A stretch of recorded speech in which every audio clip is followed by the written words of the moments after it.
And here we are. Today's lesson, just these two problems, substitution rule for definite integrals. Notice how we're changing things today. We're putting bounds on these. And we can actually take a slight shortcut. So today is a shortcut option. And this is what it looks like. The integral from a to b of f of x dx is the same thing as the integral of f of u du. So notice what we did. We replaced the x with u. So then our bounds change. And all we have to do to come up with our bounds is plug a into u and plug b into u.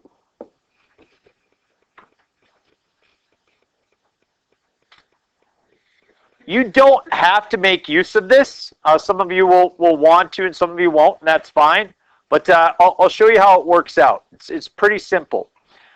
First of all, in order to evaluate this integral, I need to come up with an antiderivative. Will this require substitution? Yeah, it does. What is u? X squared plus 3. So du is 2x dx. Good. We've definitely learned something over the past couple days. So now what? 1/2 du is equal to x dx. So my substitution at this point is going to be 1/2 du integral. What remains? U to the 4th.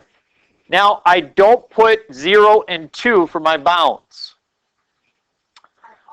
What I'm going to do now is I plug in 0 here. And when you plug in 0, what do you get? I get 3. And then I plug in 2 and you get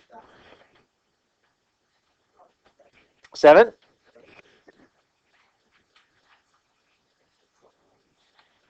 Is everybody okay with that?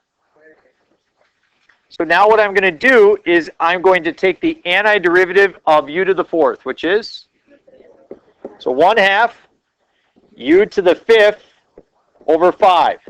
And I can evaluate it now at 7 and 3. I don't have to plug in what x was. If you went at this spot and you plugged in x squared plus 3, then you would have to change your bounds back to 0 and 2. See what I'm saying? Wait, how'd you get 7 and 3 again? I plugged in 0 for this to get 3. And I plugged in 2 for this to get 7. So now I'm just going to plug in the 7 and the 3. So notice how this again is u to the 5th over, I'll call it 10. And I'm going to evaluate it at 7 and at 3. Okay. I pick a bad example for this because 7 to the 5th power, I would have to use my calculator, wouldn't I? 16,807, and then I divide it by 10.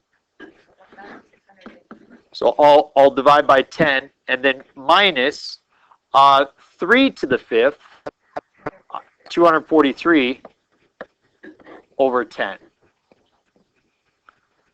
And so we could take 16,807 minus 243. Anybody got that? 564 over 10.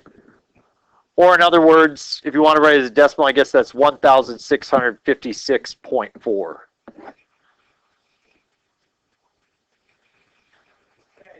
So that's all we're learning today, is just making that substitution of the bounds.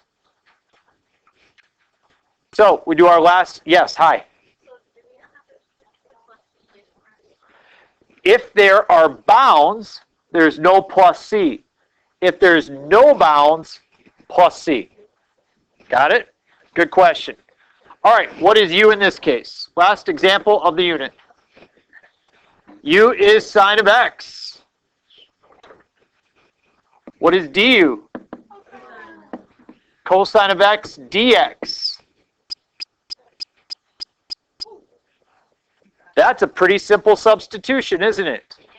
I write down integral, I write down du, and I get to cross off cosine of x dx, and I put it in its place. U to the third. Do I put 0 and pi over 2? No. I evaluate sine of x for 0 and pi over 2. What is the sine of 0? It is definitely 0. What is the sine of pi over 2? 1. Remember, you're looking for the y values at those terminal points. Yep, good. All right, so the antiderivative of u to the third. If you're going to use your new bounds, you don't have to plug sine back in. You can simply evaluate it at 1 and at 0.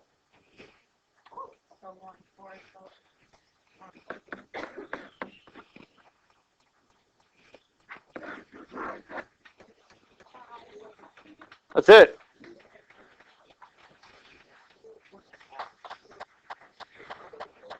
Six-minute lesson. You've got time today.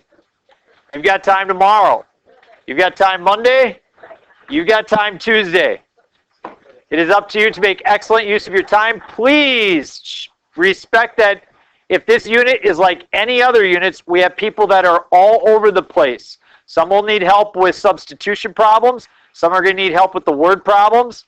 And it's going to be up to me to explain it. So please keep your volume at a minimum. And please make sure you're working on your mathematics. We have Tim, Kaylee, Maddie, Jaya.